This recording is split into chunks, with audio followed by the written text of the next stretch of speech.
चौथा अध्याय। हिमालय की ओर मेरे पलायन में बाधा। कोई भी छोटा मोटा बहाना बनाकर अपनी कक्षा से बाहर निकल आओ और एक घोड़ा गाड़ी किराए पर ले लो। हमारी गली में ऐसी जगह आकर ठहरना जहां तुम्हें मेरे घर का कोई सदस्य ना देख सके। मेरे साथ हिमालय जाने की योजना बनाने वाले उच्च माध्यमिक विद्यालय के अपने सहपाठी अमर मित्तर को मेरा यह अंतिम निर्देश था। अपने पलायन के लिए हम लोगों ने अगला दिन तय किया था। अनंतदा मुझ पर कड़ी दृष्टि रखते थे, इसलिए सावधानी बरतना आवश्यक था। उन्हें पूरा संदेह था कि मेरे मन में भाग जाने की प्रबल इच्छा है और वे मेरी योजना को विफल बनाने के लिए कृत संकल्प थे। तावीज चुपचाप अपना कार्य करता हुआ मेरे अंदर आध्यात्मिक उफान ला रहा था। मुझे आशा थी कि हिमालय में मुझे अपने वे गुरु मिल जाएंगे जिनका चेहरा प्रायः मुझे अपने अंतर्मन के दिव्य दर्शनों में दिखाई देता था। पिताजी का स्थायी रूप से कोलकाता में स्थानांतरण हो गया था और अब हमारा परिवार वहीं रह रहा था। पितृसत्ताक भारतीय परंपरा के अनुसार अनंतदा भी अपनी नववधु के साथ हमारे घर में रहने आ गए थे। वहां मैं अटारी पर स्थित एक छोटे से कमरे में नित्य ध्यान करके अपने मन को ईश्वरानुसंधान के लिए तैयार कर रहा था। उस अविस्मरणीय दिन का उदय अमंगलकारी वर्षा के साथ हुआ। सड़क पर अमर की घोड़ा गाड़ी की आवाज सुनते ही मैंने जल्दी जल्दी एक कंबल में एक जोड़ा खड़ाऊं, 2 कॉपीन, एक जपमाला, लाहिड़ी महाशय की फोटो और भगवत गीता की एक प्रति बांध ली। इस पोटली को मैंने तीसरी मंजिल की अपनी खिड़की से नीचे फेंक दिया। मैं भागते हुए सीढ़ियों से नीचे उतरा और द्वार पर मछली खरीद रहे चाचा जी के बगल से आगे बढ़ गया। क्या जल्दी है? उन्होंने सशंक दृष्टि से मुझे ऊपर से नीचे तक देखा। बिना कोई उत्तर दिए एक उदासीन मुस्कान के साथ उनकी ओर देखते हुए मैं गली की ओर चल पड़ा। अपनी पोटली उठाकर षड्यंत्रकारी सावधानी बरतता हुआ मैं अमर से जा मिला। हम गाड़ी में बैठकर शहर के एक बाजार क्षेत्र चांदनी चौक में गए।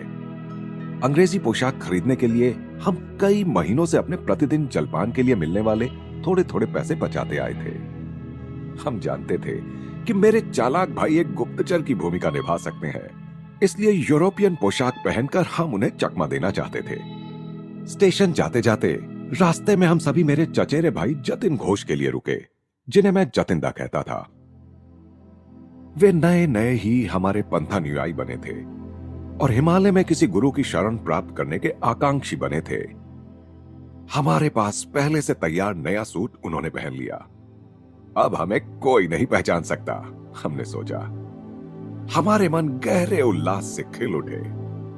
बस अब केवल कैनवस जूतों की कमी है।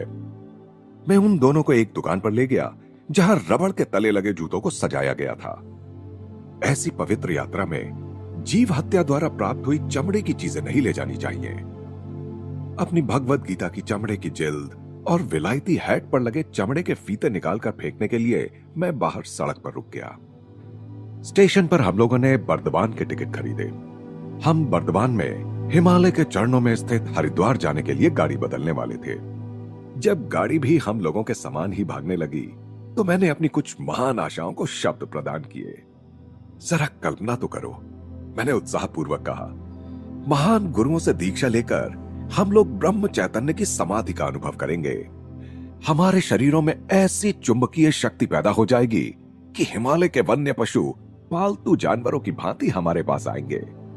बाघ हमारा दुलार पाने की प्रतीक्षा में बैठी रहने वाली घरेलू निरीह बिल्लियों से अधिक कुछ ना होंगे। भविष्य का चित्र प्रस्तुत करने वाला यह वर्णन, जिसे मैं लाक्षणिक तथा वास्तविक दोनों दृष्टियों से चित्तमोहक मान रहा था, अमर के होठों पर उत्साहपूर्ण मुस्कान ले आया। परंतु जतिनदा ने अपनी दृष्टि दूसरी ओर घुमा ली और खिड़की से बाहर भागते हुए प्राकृतिक दृश्यों को देखने लगे। पैसों को 3 हिस्सों में बांट लेते हैं। जतिनदा ने इस प्रस्ताव के साथ अपने दीर्घ मौन को तोड़ा। बर्दवान में हमें अपने टिकट अलग अलग खरीदने चाहिए, इससे किसी को संदेह नहीं होगा कि हम लोग साथ साथ भाग रहे हैं। मैं बिना किसी आशंका के सहमत हो गया। सूर्यास्त के समय हमारी ट्रेन बर्दवान स्टेशन पर रुकी। जतिनदा टिकट घर में घुस गए। अमर और मैं प्लेटफॉर्म पर बैठे रहे। हम लोगों ने 15 मिनट तक प्रतीक्षा की और फिर उनके विषय में निष्फल पूछताछ की। चारों ओर खोज लेने के बाद हम लोगों ने भय व्याकुल होकर जोर जोर से जतिंदा को आवाजें दी, परंतु वे तो उस छोटे से स्टेशन के चारों ओर फैले अंधकार में न जाने कहां लुप्त हो गए थे। मैं पूर्णतः घबरा गया और इस आघात से मेरे हाथ पांव फूल गए। भगवान को भी यह निराशाजनक घटना मंजूर थी। भगवान के लिए मेरे प्रथम सुनियोजित पलायन के रोमांचक अवसर पर विषाद का निर्मम साया पड़ चुका था। अमर, हमें घर लौट जाना चाहिए। मैं छोटे बच्चे की तरह रो रहा था। जतिंदा का निष्ठुर प्रयाण अनिष्ट सूचक संकेत है। विफल होना ही इस यात्रा की नियति है। यही है तुम्हारा ईश्वर प्रेम। एक विश्वासघाती साथी के रूप में ली गई छोटी सी परीक्षा को भी तुम सह नहीं सकते। अमर द्वारा इसे ईश्वरीय परीक्षा बताए जाने पर मेरा मन शांत हुआ। हमने बर्दवान के सुविख्यात सीता भोग और मोतीचूर का नाश्ता किया। कुछ ही घंटों में हम बरेली होकर हरिद्वार जाने वाली गाड़ी में बैठ गए। अगले दिन मुगल सराय में गाड़ी बदलते हुए जब हम प्लेटफॉर्म पर प्रतीक्षा कर रहे थे, तब हमने एक महत्वपूर्ण विषय पर विचार विमर्श किया। अमर, संभव है कि शीघ्र ही हमें रेलवे अधिकारियों की गहरी पूछताछ का सामना करना पड़े। मैं अपने भाई की चतुरता को कम महत्व नहीं देता। परिणाम चाहे जो भी हो, मैं झूठ नहीं बोलूंगा। मुकुंद, मेरा तुमसे इतना ही अनुरोध है कि तुम चुप रहना। मैं जब उनसे बात करूं तो तुम मुस्कुराना या हंसना नहीं। इतने में ही एक यूरोपियन रेलवे अधिकारी मेरे पास आया। उसने एक तार पत्र हिलाकर मुझे दिखाया, जिसका आशय मैं तुरंत समझ गया। क्या तुम लोग गुस्से में घर से भाग रहे हो? जी नहीं। मैं प्रसन्न था कि उसके चुने हुए शब्दों ने मुझे सुस्पष्ट उत्तर देने की अनुमति दे दी। मैं जानता था कि क्रोध नहीं बल्कि दैवी वैराग्य मेरे इस अस्वाभाविक व्यवहार का कारण था। फिर वह अधिकारी अमर की ओर मुड़ा। उन दोनों के बीच बुद्धि चातुर्य का जो द्वंद्व हुआ, उससे सुनते हुए निर्विकार गांभीर्य बनाए रखने के अनुरोध का पालन करना मेरे लिए कठिन से कठिनतर होता गया। अधिकारी ने अपनी आवाज में अपने अधिकार को पूरी तरह ध्वनित करते हुए पूछा, तीसरा लड़का कहां है? चलो सच बोलो। साहब, आपने चश्मा पहना हुआ है, क्या फिर भी आपको दिखाई नहीं देता कि हम केवल दो ही हैं? अमर दृष्टतापूर्वक मुस्कुराया। मैं कोई जादूगर नहीं हूं कि एक तीसरा लड़का निकाल दूं। अधिकारी ने इस धृष्टता से स्पष्ट रूप से हड़बड़ाकर आक्रमण का नया पैंतरा लिया। तुम्हारा नाम क्या है? मुझे टॉमस कहते हैं।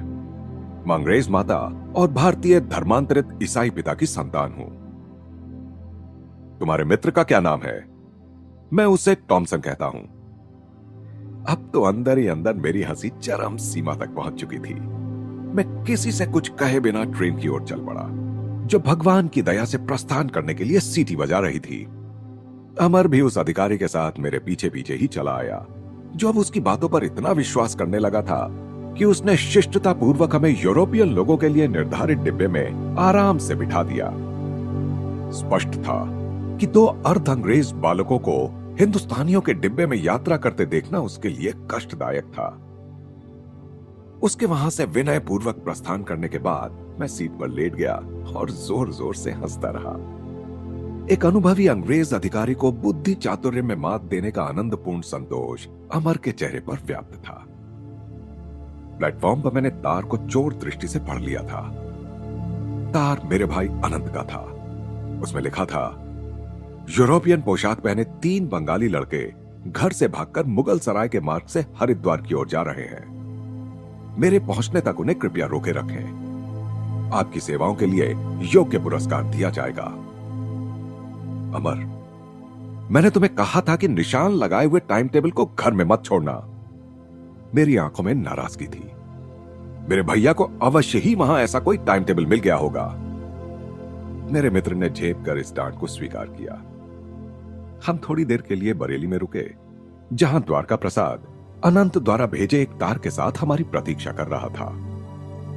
द्वारका ने हमें रोक रखने का भरपूर प्रयास किया, किंतु मैंने उसे अच्छी तरह विश्वास दिला दिया कि हमने यह पलायन हंसी मजाक के तौर पर शुरू नहीं किया था। पहले की भांति इस बार भी द्वारका ने हमारे साथ हिमालय भाग चलने का प्रस्ताव स्वीकार नहीं किया। उसी रात जब हमारी गाड़ी एक स्टेशन पर खड़ी हुई थी और मैं अर्ध निद्रित अवस्था में था, तब पूछताछ करते एक और अधिकारी ने आकर अमर को जगा दिया। वह भी टॉमस और टॉमसन नाम के इंद्रजाल में फंस गया। भोर होते होते गाड़ी ने हमें सफलतापूर्वक हरिद्वार पहुंचा दिया। हमें अपनी ओर बुलाते गौरवशाली पर्वत कुछ दूरी पर अस्पष्ट दिखाई दे रहे थे। हम लोग तेजी से भागते हुए स्टेशन से बाहर निकले और नगर की स्वतंत्र भीड़ में प्रविष्ट हो गए। हमारा पहला काम था देशी पोशाक धारण करना, क्योंकि अनंतदा को किसी प्रकार हमारे यूरोपियन छद्मवेश का पता लग गया था। पकड़े जाने का पूर्वाभास मेरे मन पर बोझ बन रहा था। हरिद्वार से तुरंत निकल जाना ही उपयुक्त मानकर हमने सदियों से अनेकानेक संतों की चरण व्रज से पवित्र हुए ऋषिकेश जाने के लिए टिकटें खरीद ली। मैं पहले ही ट्रेन में बैठ गया था, जबकि अमर अभी पीछे प्लेटफॉर्म पर ही था।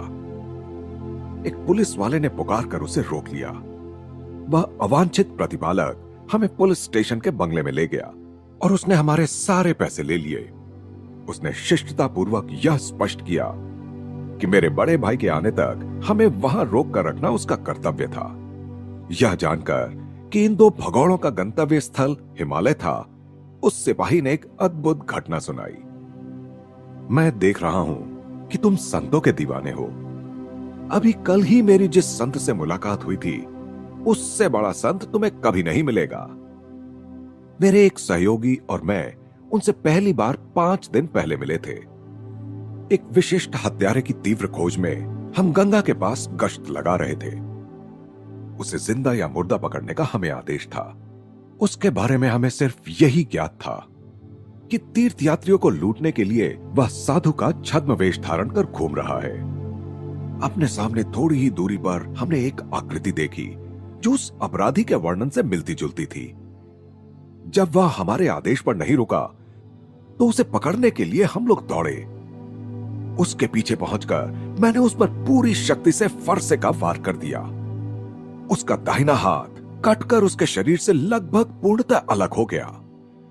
आश्चर्य यह है कि किसी प्रकार की कोई आवाज निकाले बिना और उस भयंकर घाव पर दृष्टि भी डाले बिना वह अजनबी अपनी तेज गति से चलता ही रहा। जब हम लपक कर उसके सामने खड़े हो गए तो उसने शांत भाव से कहा, जिस हत्यारे की तुम्हें तलाश है वह मैं नहीं हूं। यह देखकर मुझे गहरा आघात लगा कि मैंने दिव्य पुरुष से दिखने वाले एक संत के शरीर को घायल कर दिया था। मैं उनके चरणों में साष्टांग लौट गया और कातर स्वर में क्षमा याचना करने लगा। तथा तेजी से निकलते खून की धार को रोकने के लिए मैंने अपनी पगड़ी का कपड़ा उन्हें दिया। बेटा, तुम्हारी भूल स्वाभाविक ही थी। उस महापुरुष ने मेरी ओर दया और स्नेह से देखते हुए कहा, जाओ और पश्चाताप मत करो। परम प्रिय जगन माता मेरी देखभाल कर रही हैं। उन्होंने अपनी लटकती भुजा को पकड़कर उसके स्थान पर लगाया और चमत्कार, वह जुड़ गई और आश्चर्यजनक रूप से रक्त प्रवाह भी तुरंत बंद हो गया। 3 दिन बाद मुझसे उस पेड़ के नीचे आकर मिलो तो मुझे पूर्णतः स्वस्थ पाओगे। इस प्रकार तुम्हें पश्चाताप नहीं रहेगा।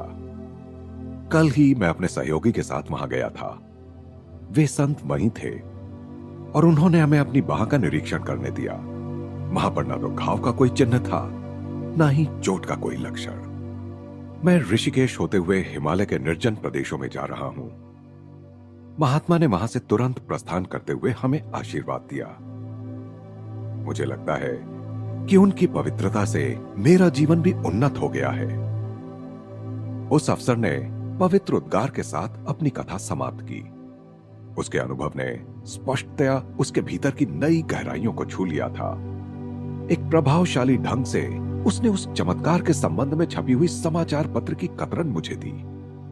एक सनसनीखेज समाचार पत्र में साधारणतया जिस तरह तोड़ मरोड़ कर समाचार प्रकाशित किए जाते हैं, उसी तरह संवाददाता ने भी अपने विवरण में घटना को कुछ बढ़ा चढ़ाकर छाप दिया था।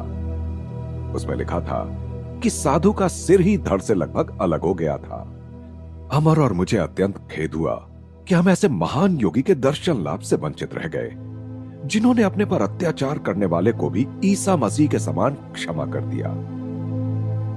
भारतवर्ष पिछली 2 शताब्दियों से आर्थिक दृष्टि से भले ही करीब हो गया हो, परंतु अभी भी उसके पास दैवी संपदा का अक्षय भंडार है।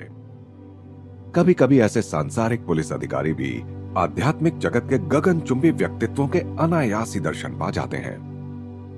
अपनी इस अद्भुत कहानी से हमारा समय बिताने के लिए हमने पुलिस अधिकारी का धन्यवाद किया।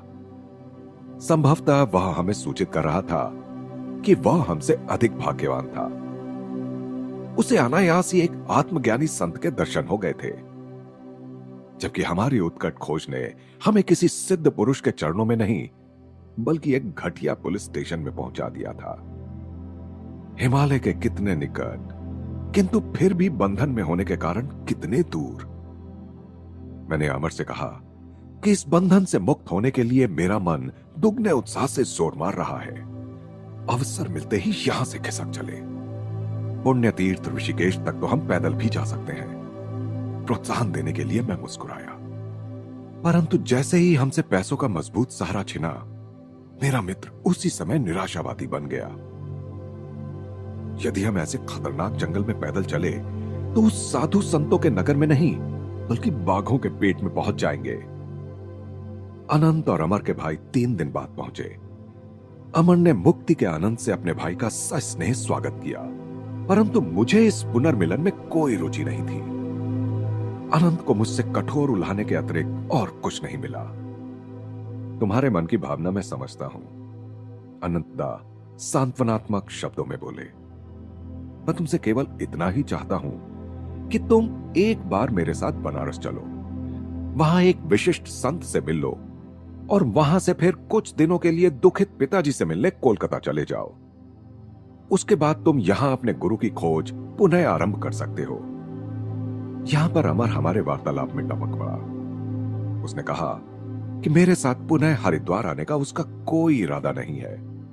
वह पारिवारिक स्नेह सुधा का उपभोग कर रहा था, परंतु मुझे विश्वास था कि मैं कभी भी अपने गुरु की खोज का परित्याग नहीं करूंगा। हमारी मंडली बनारस के लिए रेलगाड़ी पर सवार हो गई। वहां मुझे अपनी प्रार्थना का एक अद्भुत और प्रत्यक्ष उत्तर मिल गया। अनंतदा ने पहले से ही एक कौशलपूर्ण व्यू रचना कर रखी थी।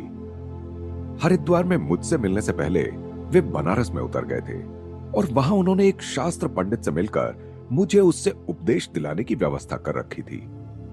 पंडित और उनके सुपुत्र ने भी मुझे संन्यास पद से विरत कर देने का प्रयास करने का अनंतदा को वचन दे रखा था। अनंतदा मुझे उनके घर ले गए। पंडित जी के अति उत्साही स्वभाव वाले युवा पुत्र ने आगे बढ़कर आंगन में ही मेरा स्वागत किया।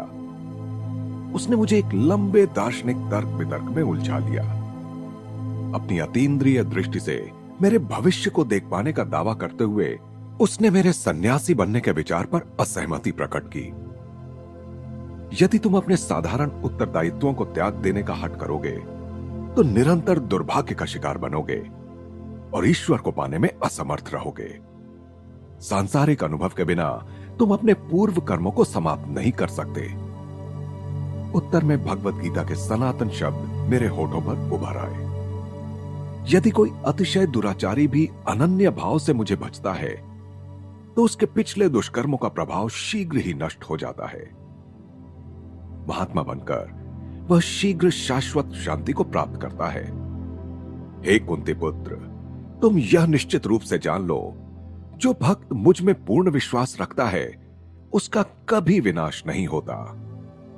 किंतु उस युवक द्वारा दृढ़ता पूर्वक की गई भविष्यवाणी ने मेरे विश्वास को थोड़ा सा हिला दिया था। अपने हृदय की पूर्ण भक्ति से मैंने मन ही मन ईश्वर से प्रार्थना की, अभी यहीं और इसी क्षण मेरी सारी व्यग्रता को दूर कर मुझे उत्तर दो। तुम क्या चाहते हो?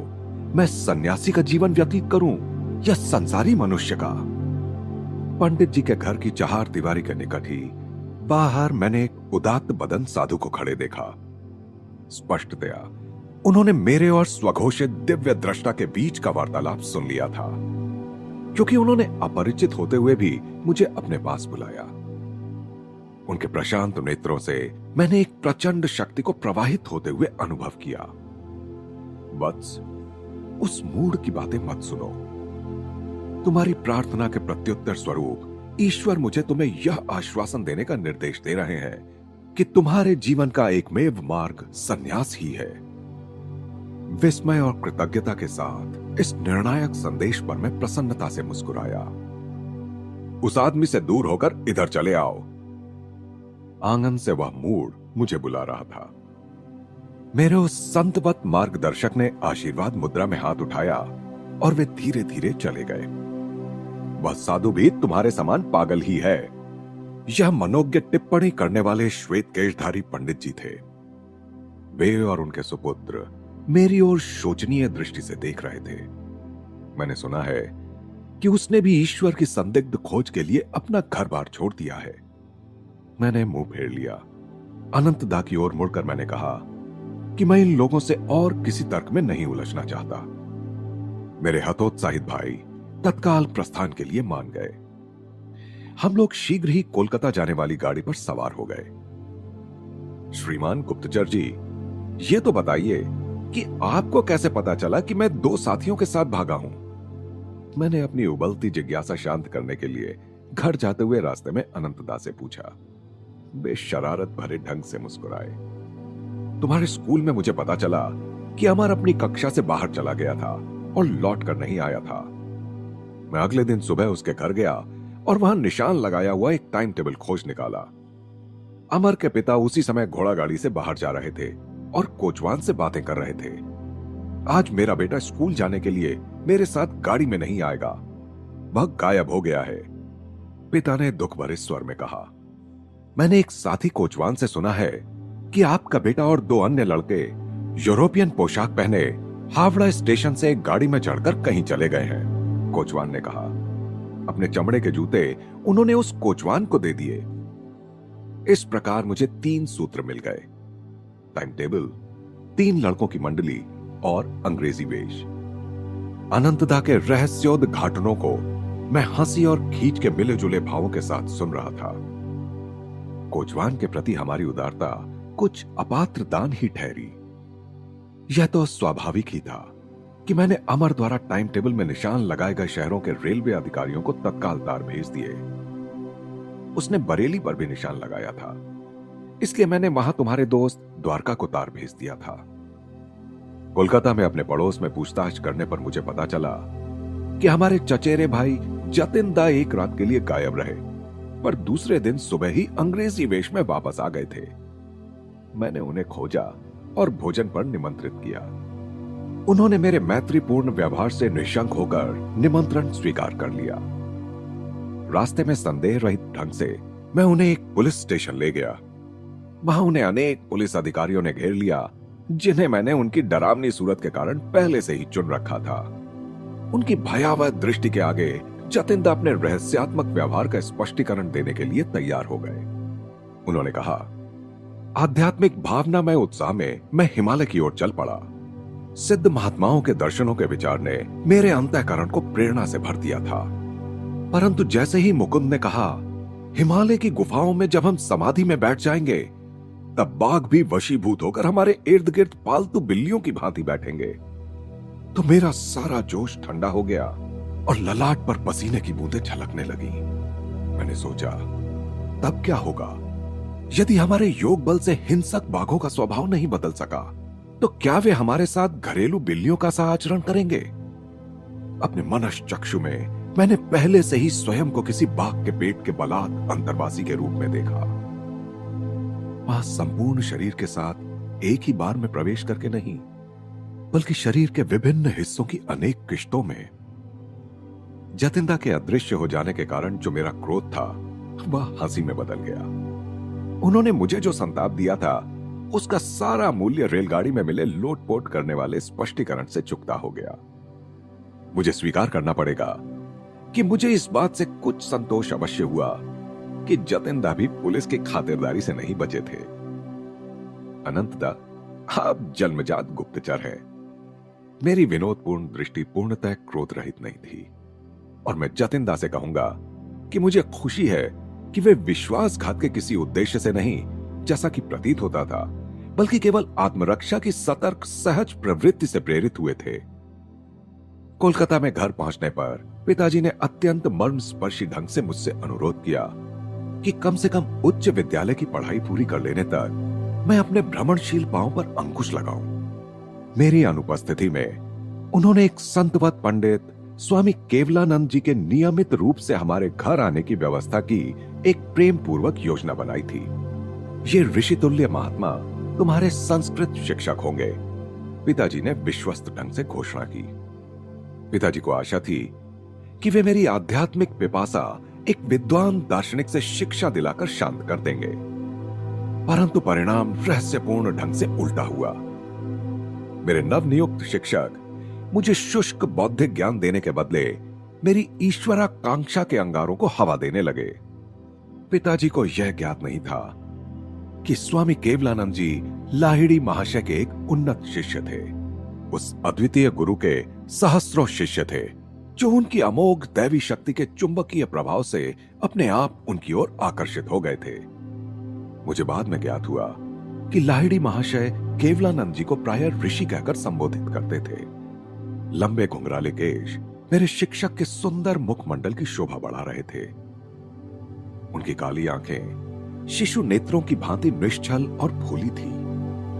उनके चरहरे शरीर की सब गतिविधियों में एक प्रशांत गंभीरता थी।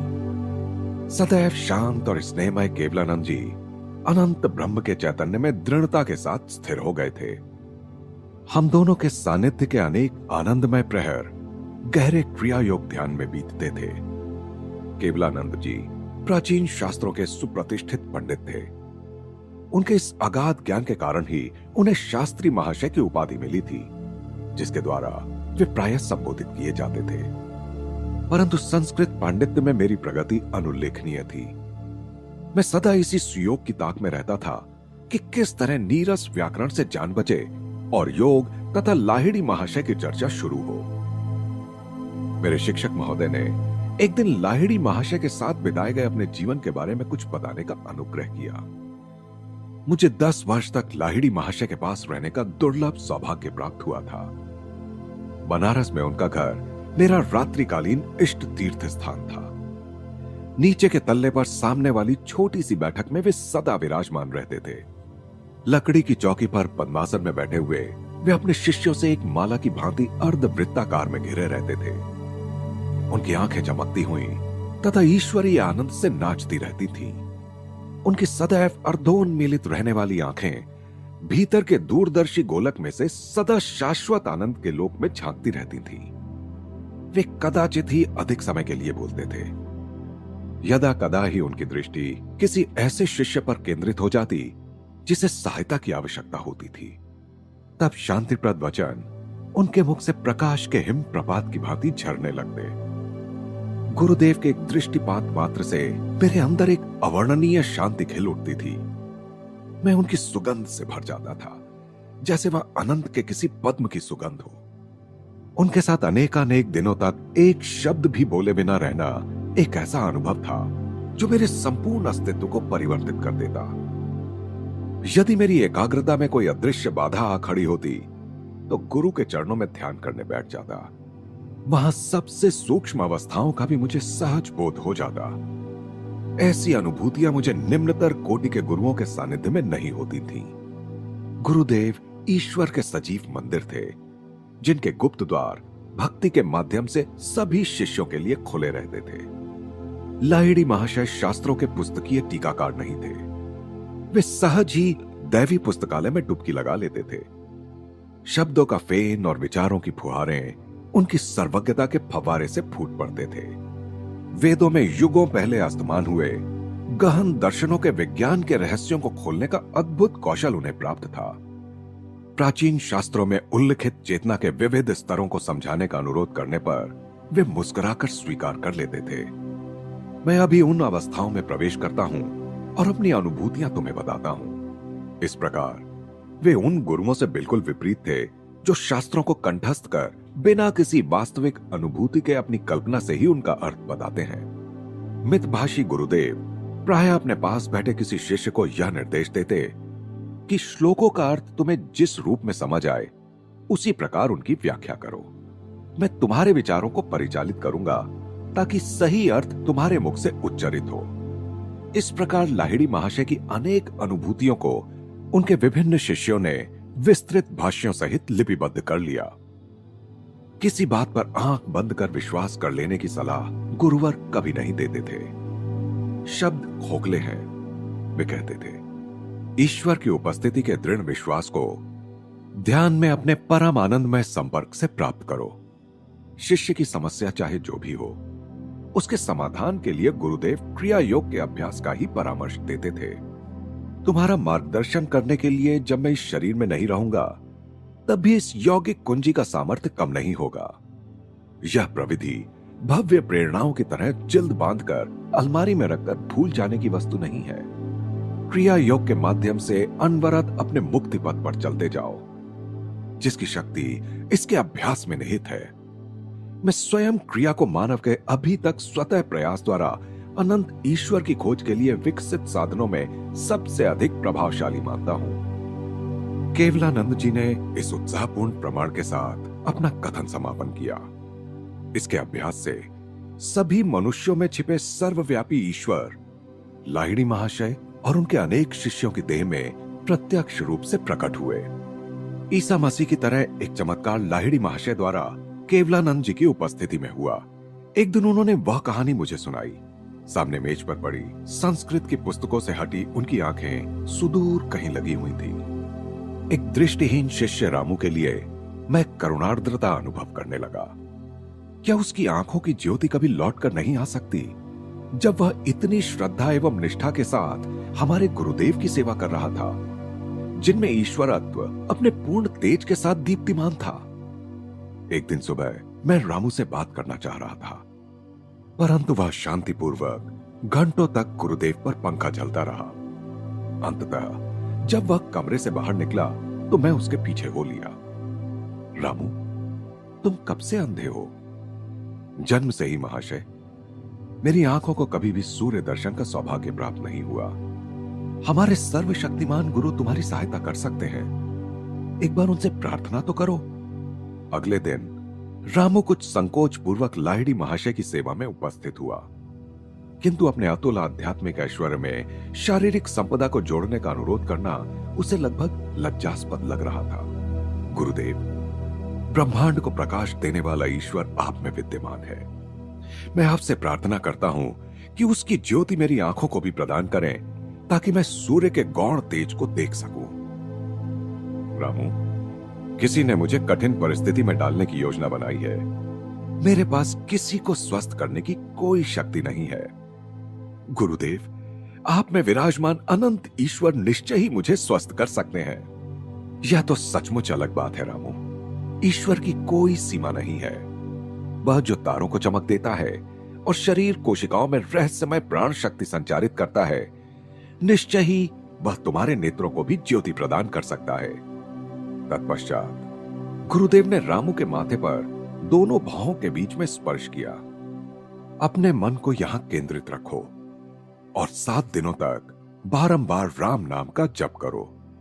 सूर्य का वैभव तुम्हारे लिए विशेष उषा काल का दृश्य प्रस्तुत करेगा। और 1 सप्ताह में ठीक ऐसा ही हुआ। रामू ने प्रकृति के सुंदर रूप को प्रथम बार देखा। सर्वज्ञ गुरुदेव ने अपने शिष्य को राम नाम जपने का आदेश दिया, क्योंकि राम ही उसके इष्ट देवता थे। रामू के विश्वास ने भक्ति से जोती हुई जमीन का काम किया, जिसमें गुरुदेव का स्थायी रूप से स्वस्थ कर देने वाला शक्तिशाली बीज अंकुरित हो गया। केवलानंद जी ने क्षण भर मौन रहने के बाद गुरु के चरणों में एक और श्रद्धा सुमन अर्पित किया। लाहिड़ी महाशय ने जितने भी चमत्कार किए, उन सब में एक बात स्पष्ट रूप से पता चलती थी कि उन्होंने अहम तत्व को कभी भी स्वयं को कारण तत्व या कर्ता नहीं मानने दिया। सर्वोच्च रोग निवारक शक्ति अर्थात ईश्वर के प्रति पूर्ण आत्मसमर्पण के कारण गुरुदेव अपने माध्यम से उस शक्ति का मुक्त रूप से प्रवाहित होना सुलभ बना देते थे। लाहिड़ी महाशय ने जिन अनेकानेक शरीरों को चमत्कारपूर्ण ढंग से स्वस्थ किया, उन्हें अंततः चिताग्नि की ज्वालाओं का भक्ष्य बनना ही पड़ा। परंतु उन्होंने लोगों के अंतर में जो आध्यात्मिक जागृति उत्पन्न की, जो ईसा समान शिष्य तैयार किए, वही उनके अजरा अमर चमत्कार हैं। मैं संस्कृत का विद्वान तो कभी नहीं बन सका। केवलानंद जी ने मुझे उससे भी भव्य दिव्य भाषा पढ़ा दी।